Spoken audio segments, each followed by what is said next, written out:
Você sabe o que é cyberpedofilia ou a chamada pedofilia virtual?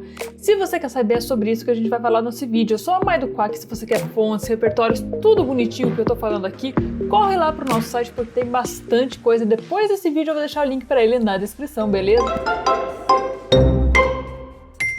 De acordo com a Ouvidoria Nacional dos Direitos Humanos, em 2022 ocorreram cerca de 1.150 denúncias de crimes sexuais contra crianças e adolescentes. Além disso, de acordo com o Ministério dos Direitos Humanos e Cidadania, houve um crescimento de mais ou menos 100% no número dessas denúncias entre 2021 e 2022. O Ministério dos Direitos Humanos ainda fala que esse aumento ocorre provavelmente porque as pessoas estão mais informadas, ou seja, elas estão sabendo mais sobre o assunto, estão sabendo que isso acontece, e assim, dessa forma as pessoas começam a denunciar mais. Mas afinal, o que é a tal da cyberpedofilia, ou essa chamada pedofilia virtual? De acordo com o dicionário Preibaran, pedofilia é o seguinte: a atração sexual de um adulto por quem ainda não atingiu a puberdade, ou ainda a prática de ato sexual de um adulto com alguém que ainda não atingiu a puberdade. A puberdade é essa fase mais adulta, enfim, né? Que é a atração sexual de um adulto por quem ainda não atingiu a puberdade. Ou seja, quando a gente olha esse trecho, não necessariamente a cometer o ato sexual. Ou seja, a pedofilia,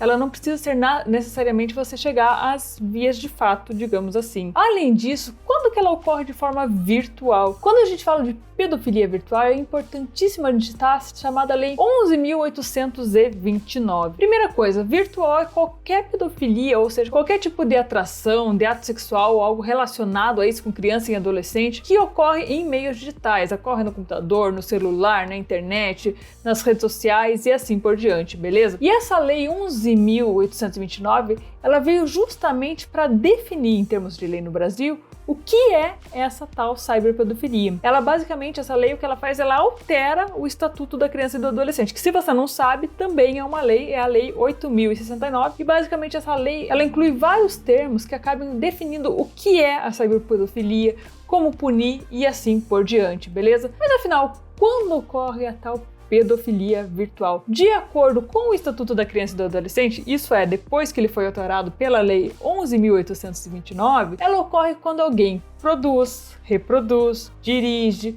fotografa, filma ou registra cenas de sexo envolvendo crianças. Além disso, ela também ocorre quando alguém, por exemplo, vende fotografias, quando a pessoa vende vídeos, registros sexuais e assim por diante. Uma outra coisa que é considerada crime e pedofilia virtual no Brasil é quando alguém divulga cenas de sexo, live, explícito, pornografia e todas essas coisas que são realmente nojentas e tensas pra caramba. Ela também pode acontecer quando alguém adquire ou armazena. O fato de você guardar um abuso desse contra uma criança, contra um adolescente, por exemplo, isso também pode ser considerado pedofilia virtual. Além disso, quando a pessoa faz montagens, manipulações, ou seja, pode ser que a pessoa nem tenha passado por uma situação daquela, mas alguém fez montagens com conotações, né, não muito legais, digamos assim, para não falar tantas vezes esses termos que são tão tristes de serem falados junto com crianças, adolescentes e assim por diante. Ela também pode acontecer quando alguém alicia, assedia, instiga ou constrange a pessoa por qualquer meio ou fim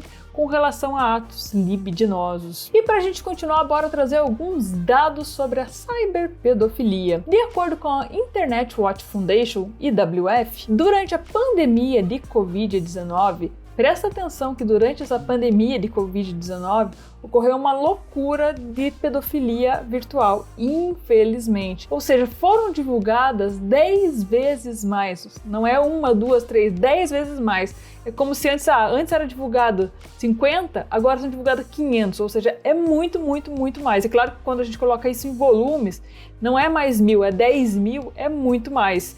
Ou seja, foram divulgadas 10 vezes mais imagens de crianças e adolescentes vítimas de violência sexual. Além disso, foram encontradas cerca de 63.000 páginas contendo esses tipos de conteúdos abusivos contra crianças e adolescentes. Olha o tamanho desse número, mais de 63.000, ou seja, é muita, muita, muita, muita, muita coisa. E além disso, tem um dado que deixa esse dado ainda mais triste, que de tudo que eles encontraram, de dados e tudo mais, tinha uma categorização que era tipo extrema, que seriam cenas muito, muito, muito fortes envolvendo essas crianças e adolescentes. E entre as imagens de crianças de 7 a 10 anos, cerca de 8 mil dessas imagens eram, infelizmente, dessa categoria com imagens mais pesadas. Ou seja, isso escancara o quanto que isso ocorre não somente em cenário de Brasil, em cenário, sei lá, o problema é mundial, principalmente quando a gente fala de virtual, não existe muito essa fronteira de aqui acaba o Brasil virtual e aqui começa a Argentina virtual. Não existe muito essa fronteira e também a regulamentação é ainda mais difícil, então acaba ocorrendo de uma forma muito escancarada. E isso pode, infelizmente, ficar pior. Porque assim, a gente sabe que o mundo está evoluindo,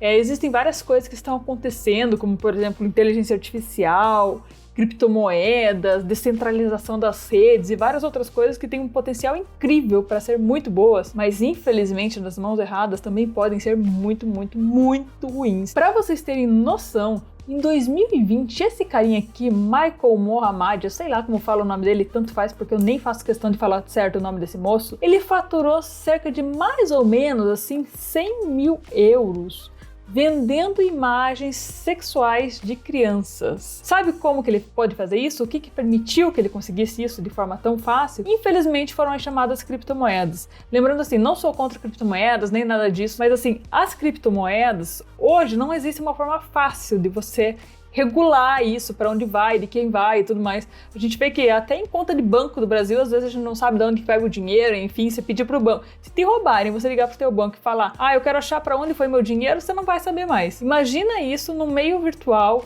que é chamado descentralizado, que não tem exatamente um governo ou alguém controlando. Tem algumas pessoas que controlam, claro, mas não é um órgão governamental, algo assim, que não tem um consenso mundial. Ou seja, essa abertura para você cometer esses tipos de crime é muito grande nesse caso. E foi isso que permitiu que esse mocinho aí, ele lucrasse em torno de 100 mil euros. Além disso, 2023, acho que dá para dizer que é o ano da inteligência artificial. Você já deve ter ouvido falar de ChatGPT, talvez até outros termos como OpenAI, Midjourney, que é para gerar imagens e coisa assim, o Google Bard, que é a inteligência artificial do Google e tudo mais. E isso tá super forte. De um lado, muito bom, investigadores já estão utilizando isso para poder combater criminosos. Por outro lado, os criminosos também já descobriram todos esses troços. E, por exemplo, olha só o que aconteceu nesse jogo AI Dungeon ou iDungeon. Infelizmente, eu não sei falar o nome do jogo, alguém me corrige nos comentários, beleza? Nesse jogo, os criminosos, eles utilizaram o poder de ferramentas de inteligência artificial para poder criar narrativas sexuais na qual os personagens eles se envolvessem de alguma forma com os jogadores. E muitas vezes os personagens, os jogadores, são crianças. Então eles criaram essas narrativas que envolviam narrativas mais pesadas, digamos assim, e jogaram um jogo em que tem muitas crianças jogando, enfim, justamente para criar toda essa cena, esse cenário sexual que é muito nojento, né? E com isso eu finalizo esse vídeo aqui. Se você quer mais repertórios, quer citações verificadas uma a uma sobre esse tema, sobre vários outros temas, tem tudo no nosso site. E se você quer acompanhar um outro tema que é super importante, já sabe, clica no card que está aí na sua tela e vem comigo!